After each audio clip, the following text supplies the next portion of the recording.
Halo teman-teman, apa kabar? Selamat datang di channel Great Auto. Jadi beberapa waktu lalu kita sempat bikin video sosial eksperimen tentang seberapa familiar masyarakat umum gitu ya terhadap dunia BBM. Dan hasilnya mengejutkan. Ternyata nggak semuanya paham persis tentang dunia BBM. Misalnya kayak pom bensin mungkin orang udah banyak yang tahu karena daily banget kan. Tapi SPBU kepanjangan dari apa? Nggak semuanya bisa jawab. Dan itu menggelitik kami untuk membuat video ini tentang ada nggak hal-hal yang terkait BBM, dunia otomotif yang khususnya bahan bakar, yang pengen teman-teman ketahui, yang belum tahu lalu pengen kami jawab. Untuk itu saya langsung aja mengajak teman saya yang memang bidangnya itu fokus ke soal bahan bakar ini, teman-teman. Semoga bisa memberi pencerahan. Langsung saja yuk.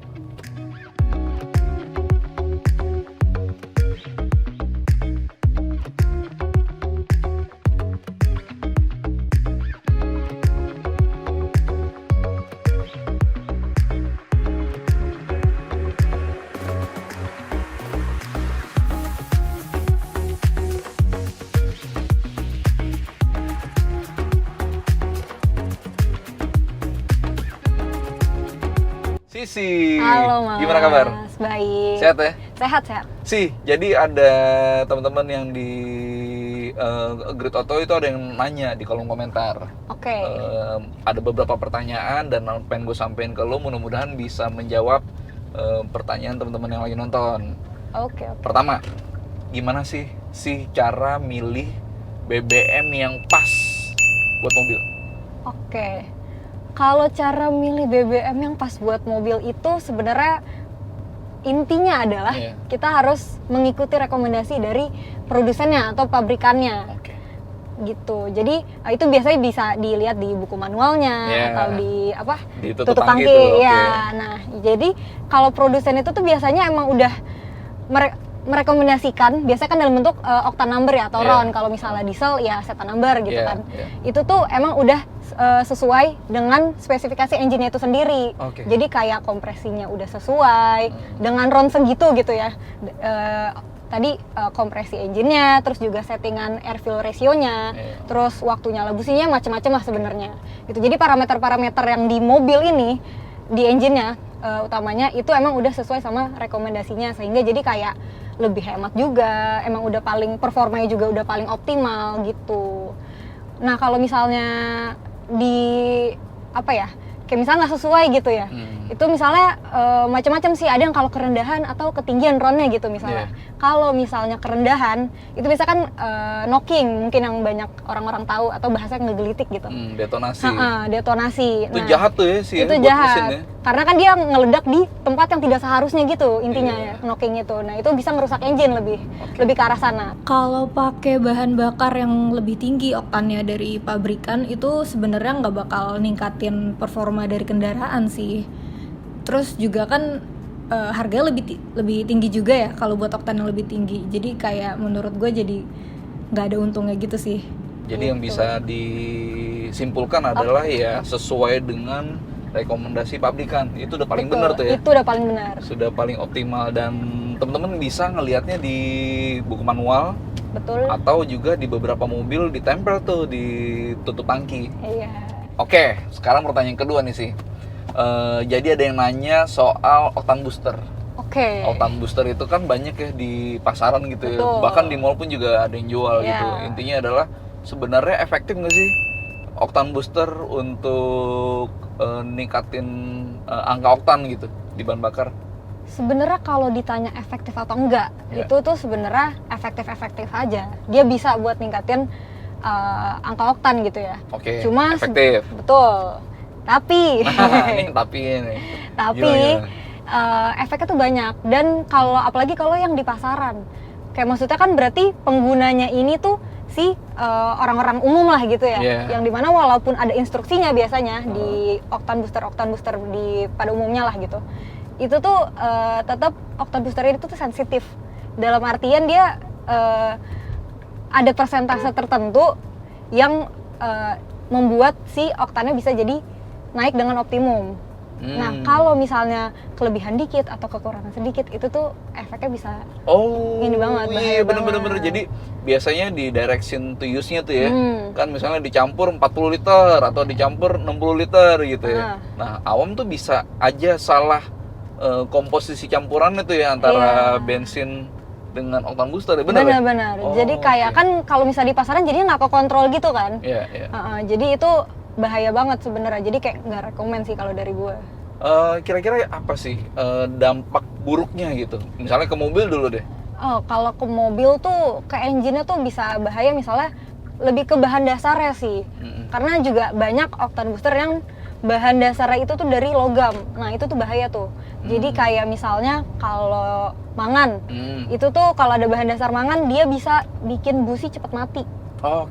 Jadi kayak ngehalangin peletusan ada listriknya gitulah dari busi. Jadi businya bisa cepat mati. Terus apalagi ya? Vero atau FE. Nah, itu tuh dia bisa bikin silinder liner atau kayak dinding silindernya tuh jadi cepat aus.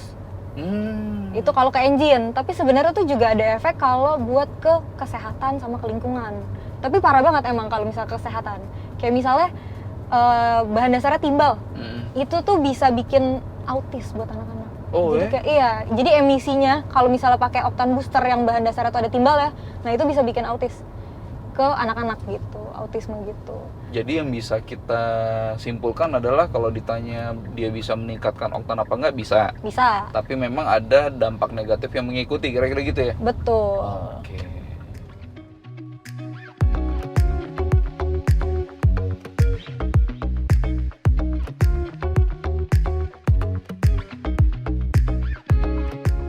Lalu sih, ini menurut gue pertanyaan yang menarik karena berhubungan relate dengan banyak orang. Gimana caranya agar kita bisa hemat bahan bakar? Sebentar, gue terusin dulu nih. Kalau misalnya nggak bisa, bukannya nggak bisa, kalau misalnya nggak ada settingan-settingan tertentu dari mobil, berarti kan tergantung dari kitanya kan. Nah, tipsnya apa? Tipsnya itu terutama buat ini kali ya, mobil yang emang digunain sehari-hari. Ya, bisa. Jadi sebenarnya sih lebih ke cara berkendaranya aja yang benar, sama dirawat dengan baik aja sih mobilnya. Karena sesimpel itu.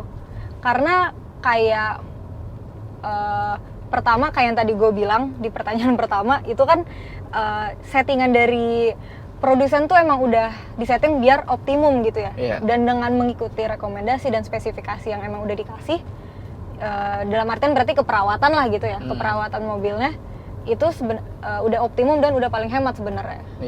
Dan cara berkendaranya kayak misalnya nggak sering-sering rem mendadak atau kayak akselerasi yang terlalu berlebihan gitu. Nah, itu tuh sebenarnya udah bisa bikin bahan bakar paling hemat lah untuk tiap mobilnya gitu. Jadi yang bisa disimpulin teman-teman, mesti mengikuti anjuran tentang perawatan dong ya. Selain penggunaan bahan bakar yang sesuai dengan rekomendasi. Perawatan kayak servis rutin gitu mesti dilakukan. Bahkan tuh sesimpel ngejaga tekanan ban biar sesuai, itu tuh udah bisa ngaruh banget ke penghematan bahan bakar. Karena supaya beban mesin jadi lebih enteng gitu ya. Nah, itu bebannya sesuai lah gitu. Itu soal perawatan sesuai dengan rekomendasi pabrikan. Betul. Lalu kemudian kalau dari cara bawa, eco-driving? Cara bawa, ya tadi yang kayak gue bilang tadi, itu kayak ya kasarnya bawa mobil yang bener-bener aja sih, nggak yang ngerem mendadak atau kayak tiba-tiba jalannya cepet gitu atau kayak ngedrift gitu kan di jalan raya kan, itu kayak bahaya juga kan. Nah, itu juga bikin gak hemat bahan bakar. Itu bahaya buat mobil, bahaya buat bahan bakar, tapi itu memuaskan batin tuh. Itu. Tapi intinya yang saya tangkap teman-teman dari penjelasannya Sisi adalah berusaha eco-driving kalau dalam istilah yang biasa gue pakai sih. Ngegasnya kayak mesti gradual, terus memanfaatkan momentum supaya beban mesin itu nggak berat, kira-kira gitu ya, bener? Gitu, itu trik supaya ngedapetin bahan bakar yang lebih hemat.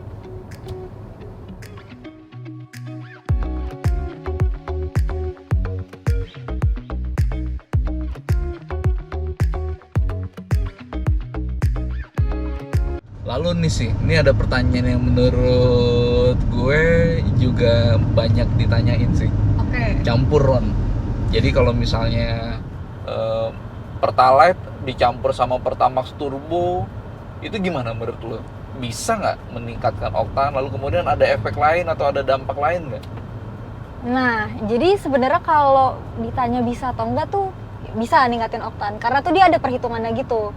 Jadi kayak misalnya setengahnya Pertalite yang RON-nya itu 90, terus habis itu dicampur sama Pertamax Turbo yang RON-nya itu 98. Misalnya berarti kan setengah-setengah tuh. Karena komposisi setengah-setengah, jadi setengah kali 90 ditambah setengah kali 98. Berarti 90 ditambah 98 dibagi dibagi 2, RON-nya dapat 94. Iya. Oke. Sebenarnya perhitungannya sesimpel itu. Cuma RON-nya tuh sebenarnya dapat. Cuma ini. Cuma apa? Cuma ya balik lagi ke tadi, itu sebenarnya ada parameter lain yang emang bahaya juga. Oh, oke. Apa tuh misalnya? Jadi tuh tiap bahan bakar itu tuh ada yang namanya zat aditif deterjen. Yang fungsinya itu untuk mengurangi atau ya bukan mengurangi, menghindari adanya deposit, penggumpalan deposit. Oke. Ya semacam residu gitu dari si bahan bakar itu sendiri. Biasanya tuh dia ada di katup masuk engine sama di ruang bakar gitu. Jadi kalau misalnya dia nanti deterjennya itu kurang, si depositnya itu nanti bakal numpuk. Kenapa? Jadi dia itu kan seperti deterjen kayak dia melicinkan gitu kan permukaan dari si katupnya atau ya bagian yang diinin ya. Nah itu tuh kalau misalnya dia komposisinya kurang kayak tadi misalnya setengah-setengah nih, 50%. Misalnya si Pertalite-nya ada deterjennya, di Pertamax Turbo-nya nggak ada deterjennya, berarti kan dia dari seluruh volume bahan bakar itu kan dia cuma ada setengah zat aditif deterjen. Nah itu tuh nanti berarti kan karena kurang, dia tuh nanti malah jadi nggak merata gitu persebaran dari zat aditif deterjennya, karena dia cara kerja tuh bikin lapisan licin gitu. Nah karena nggak ngerata, justru dia malah bikin cokan-cokan gitu, dan malah si depositnya itu malah nanti jadi makin numpuk. Nah kalau makin numpuk, wah itu bahaya. Sebenarnya bukan bahaya sih, jadi kayak dia bisa menghambat udara sama bahan bakar yang masuk ke ruang bakar, ke engine ya, ke mesin mobilnya. Terus habis itu nanti emisinya juga jadi jelek, performanya jadi kurang, ya banyak banget sih. Terus jadi bahan bakarnya nggak hemat gitu. Jadi akan ada penumpukan deposit kerak gitu? Iya, semacam kerak gitu sih. Jadi yang bisa disimpulkan adalah kalau dengan teknik mencampur itu, kalau tujuannya untuk meningkatkan oktan, bener itu bisa. Bisa. Tapi ada dampak negatif, yaitu potensi penumpukan kerak. Iya. Ya intinya sih daripada melakukan itu mendingan nggak usah dicampur-campur aja sih. Mendingan nggak usah dicampur-campur. Iya, sesuai dengan rekomendasi aja, balik lagi ke awal. Gitu teman-teman. Jadi jawaban dari Ibu Sisi. Aduh ibu. Yang kebetulan memang fokus ke dunia teknik, terutama bahan bakar, kira-kira gitu ya. Iya. Ya mudah-mudahan itu bisa ngebantu ngejawab pertanyaan teman-teman. Mudah-mudahan bisa dapat perspektif yang mencerahkan terkait dengan dunia bahan bakar ini. Gitu sih teman-teman. Berarti sampai ketemu di video berikutnya. Terima kasih. Terima kasih juga dong. Oh iya, makasih semuanya.